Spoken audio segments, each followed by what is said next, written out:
Hi everyone, welcome back to the channel. Bangladesh में जो unrest देखने को मिल रहा है उसकी शुरुआत स्टूडेंट लेड प्रोटेस्ट से हुई थी। पहले प्रोटेस्ट कोटा सिस्टम रिफॉर्म्स को लेकर शुरू हुए। स्टूडेंट्स का कहना था कि गवर्नमेंट जॉब्स और एडमिशन्स में कुछ कोटाज अनफेयर हैं। लेकिन धीरे धीरे ये protest large scale anti government movement बन गया। जब पुलिस और प्रोटेस्टर्स के बीच क्लैशेस होने लगे तो सिचुएशन और ज़्यादा टेंस हो गई।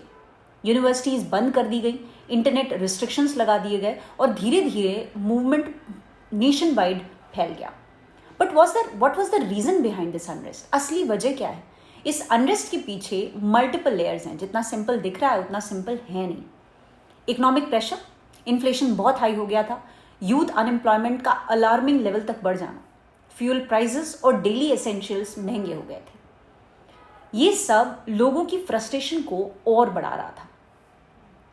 Opposition parties and activists were accusing that there were a huge pressure on media, opposition leaders पर actions and elections को fair ना माना जाना, ये सब मिलकर पब्लिक एंगर को फ्यूल कर रहे थे। जो शुरुआत कोटा प्रोटेस्ट से शुरू हुई वो धीरे धीरे एक लार्ज स्केल पॉलिटिकल मूवमेंट बन गई। स्टूडेंट्स, वर्कर्स, ऑपोजिशंस सब ग्रुप एक प्लेटफॉर्म पे आ गए। शेख हसीना बांग्लादेश की पॉलिटिक्स का एक सेंट्रल फिगर रही हैं हमेशा से।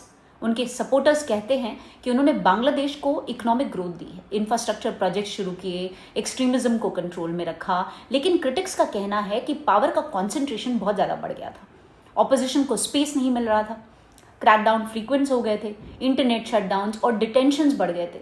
अनरेस्ट के टाइम गवर्नमेंट की स्ट्रॉन्ग रिस्पॉन्स ने सिचुएशन को और ज़्यादा हीटअप कर दिया। कुछ एनालिस्ट ये भी कहते हैं कि लॉन्ग टर्म पॉलिटिकल फटीग यानी एक ही लीडरशिप से थकान प्रोटेस्ट को और फ्यूल कर रही थी। How this situation will affect Bangladesh? क्या हो सकता है आगे? Economic slow down, foreign investors cautious हो जाएंगे। गारमेंट इंडस्ट्री जो बांग्लादेश की बैकबोन है वो अफेक्टेड हो सकती है।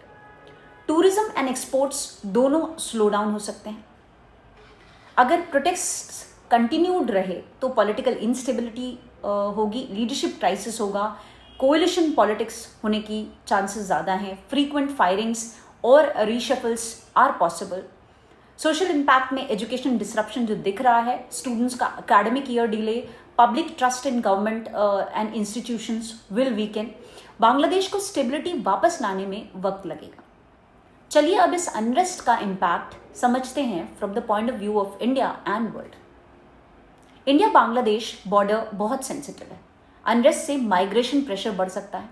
इंडिया का बांग्लादेश के साथ ईयरली $14 to 15 बिलियन का ट्रेड होता है, ये स्लो हो सकता है। इंस्टेबिलिटी से स्मगलिंग, इलीगल क्रॉसिंग्स और एक्सट्रीमिस्ट ग्रुप्स का थ्रेट बढ़ सकता है। Rail, road connectivity and energy grid projects सब पर इम्पैक्ट पड़ेगा। अगर वर्ल्ड सिनारियो देखें तो बांग्लादेश दुनिया का सेकेंड लार्जेस्ट गारमेंट एक्सपोर्टर है। अनरेस्ट से प्राइसेस बढ़ सकते हैं, शिपमेंट्स डिले हो सकती हैं। चाइना, इंडिया और यूएस ये तीनों बांग्लादेश में अपना इन्फ्लुएंस चाहते हैं। इंस्टेबिलिटी पावर बैलेंस को चेंज कर सकता है। साउथ एशिया में इंस्टेबिलिटी हमेशा ग्लोबल इन्वेस्टर्स को कॉशियस बनाती है। बांग्लादेश का अनरेस्ट कोई सिंगल इशू क्राइसिस नहीं है, ये economic pressure, youth frustration, government concerns और पॉलिटिकल फटीग का कंबाइंड रिजल्ट है। आगे चलकर बांग्लादेश के लीडर्स को एक ओपन डायलॉग रखना होगा, रिफॉर्म्स लाने होंगे, यूथ को एम्प्लॉयमेंट अश्योरेंसेस देने होंगे। इंडिया और दुनिया दोनों के लिए ये क्रूशल है कि बांग्लादेश स्टेबल और प्रोग्रेसिव डायरेक्शन में मूव करे। अगर आपको ये ब्रेकडाउन इन्फॉर्मेटिव लगा हो तो वीडियो को लाइक करके शेयर करें और कमेंट्स में बताएं कि आप इस इशू को कैसे देखते हैं। Thank you so much for watching. मिलते हैं नेक्स्ट वीडियो में विद अनदर अपडेट।